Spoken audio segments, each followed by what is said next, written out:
Hello, I am Kodili-nye, the son of the wonderful. We are here again to discuss. We are here again. It's very windy here and cold, but we will not fail to continue discussing because that's what this channel is known for, and we are a pro-homeland channel geared towards getting our homeland moving.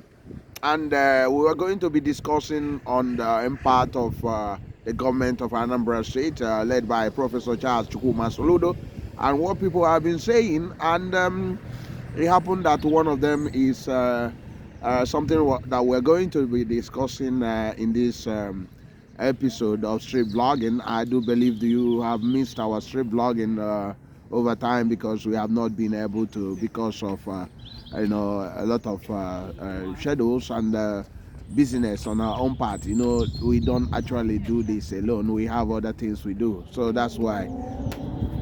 And considering that this is time of Lent, for those that are not Christians, is a very important time that we reflect a lot of things in our lives. So before we introduce our discussion, remember to like, comment, share, and subscribe. I'm so Kodili-nye. And what are we discussing? It's about the homeland, uh, about what somebody said. I was discussing with a very honorable gentleman recently, some few days ago, and we are talking about the impact of Soludo in Anambra State. And um, I think two of them, the first person asked me, what is the policy of Soludo on agriculture? Does he actually have a policy? I say, actually, he hasn't got much. And another person asked me the same thing, and said that he don't think Soludo have a policy on agriculture, because if he does, we would have seen food security in our homeland. So although I do tell them that what he does is to give trees around, that he said he's following the Opara system. And the person started explaining the Opara revolution on agriculture. He said Opara would not have done like Soludo, that Opara would have, instead of giving 1 million people trees, he would have actually get the people to plant, get the land, and plant maybe 5,000 as a community or cooperative. That even if he want to give them tree, that he will do this first, so that he will make sure that this is sustainable and this is monitored, and this actually encourage group wealth creation, and also hold the people in the homeland, and create variable jobs for them. And the government can easily monitor the sustainability of this, and at the same time it will help in food security in our homeland. And that was an eye-opener. Actually, that's what we are going to discuss, actually, that why is it that Soludo has not come up with a comprehensive proper agriculture, something that you can take to the bank, something that is workable, like in 6 months this is what we're going to achieve, based on several factors.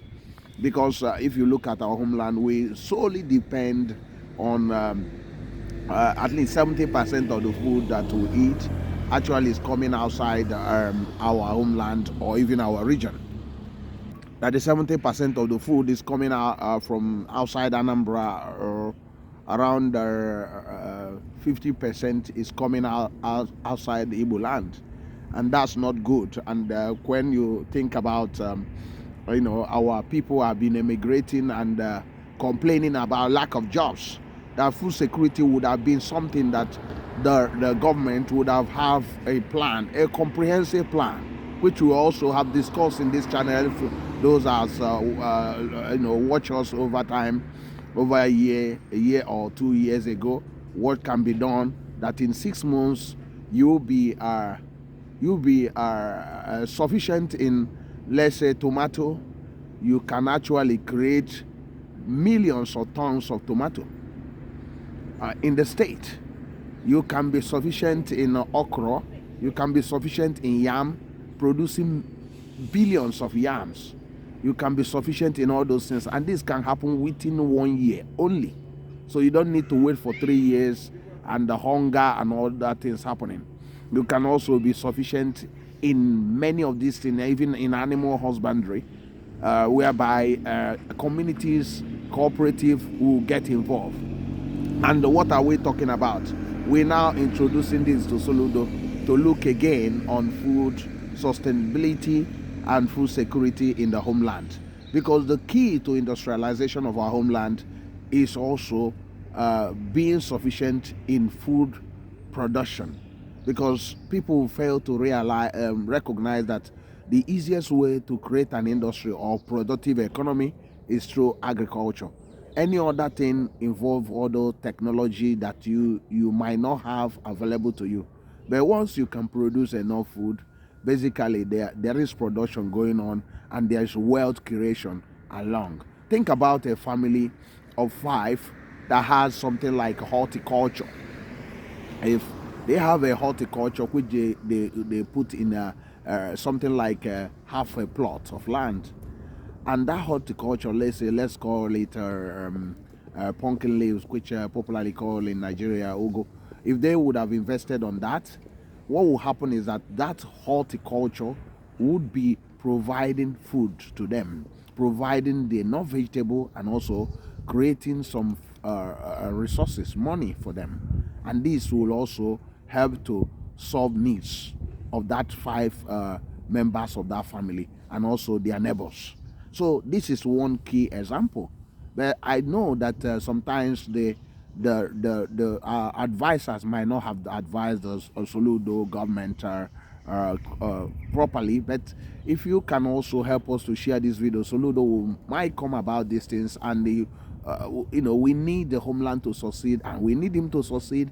And for him to succeed, he has to get a comprehensive plan on agriculture. I know that over 3 years he has not had that. He was talking about tree giving out tree, but tree are mostly these are for political patronage, because you're giving out trees, a lot of them are not sustainable. I know a person that he got up to 10 trees, but the trees, most of them died off.